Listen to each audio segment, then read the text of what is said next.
Yun! Bagong-bagong luto. Parini na kayo. Sinsay na kayo. At talagang ay, kita ganin nyo siya ba now? Sa sipag na yan eh. Sa dami ng naisalansan. Kita ganin nyo yaw ay. Oh, paisi-isi lang. Laging busog ng pandesal. Yan. Nakakalahating tray ng pandesal yan. At saka 5 pirasong donut. 3 pirasong cheese bread.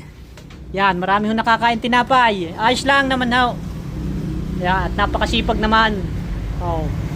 Oh, kita ganin nyo aray. Luluto pa. Kagaganda ng luto. Kita ganin nyo. Oh, kababayan. Kapuputi. Yan ang gusto ko sa tinapay. Ang luto ay ganyan, mapuputi. Oh. Oh. Tayo na. Yan. Kala ka pa lang mataas. May pansalang pa tayong hupya. Panghuli salang. Ay, kita ninyo kay abanong mga isinalansa na. Oh. Kagaganda ng luto. Ay.